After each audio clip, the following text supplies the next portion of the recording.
Шесте нови истраги на СЈО се само потврда дека обвинителството на Катица Јанева е класичен инструмент за репресија кон политичките неистомисленици, за што подолго одржување на власт на СДСМ смета поранешниот премиер Никола Груевски.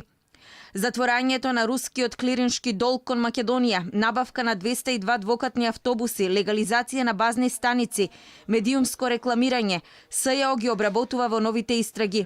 Груевски во случаите пропознава политички прогон на сегашни и поранешни функционери на ВМРО ДПМНЕ, како и наметнување на слика во јавноста дека поранешната власт не била ориентирана кон Европската унија и НАТО.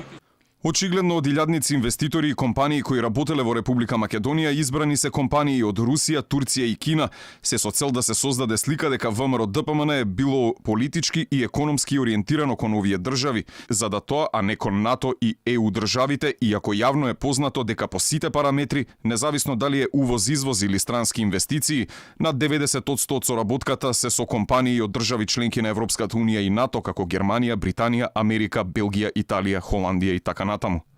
Груевски посочува дека политиките на неговата влада, од кои СЈО сега фабрикува криминали, биле причина Македонија да биде во 10-те најатрактивни земји во светот и 5-те во Европа според добрата бизнис клима. Тоа што специјалното обвинителство во пуштање владини реклами на локални медиуми гледа криминал, односно поседување на истите тие медиуми, Груевски наведува дека рекламирањето не е ништо ново и е присутно во сите други развиени држави. Тој посочува дека владините кампањи дале одлични резултати и ја оствариле нивната примарна цел.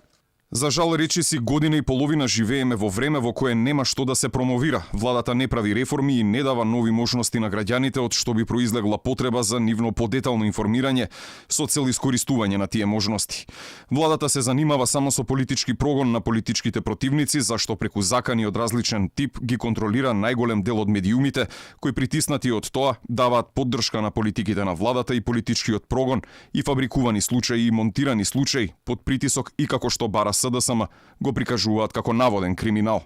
Подарок, пропаганда, дизајн, хармонија, базни станици и пациент се новите кодни имиња кои СЈО ги обелодени вчера преку соопштение, иако неофицијално се зборуваше дека обвинителството ќе има пресконференција. Не почитувајќи ја презумпцијата на невиност, уставно право на секој граѓанин, на сајтот на СЈО осамна имиња на сите лица за кои се води истрага, односно постои сомнеж дека се огрешиле пред законот, иако ниту истрагите се завршени, ниту пак за нив постои обвинение. Специјалната обвинителка Јанева не се појави на пресконференција, отиде да гостува во емисија на една национална телевизија, па оттаму испрати порака дека за 20 дена очекува да го види Груевски во затвор.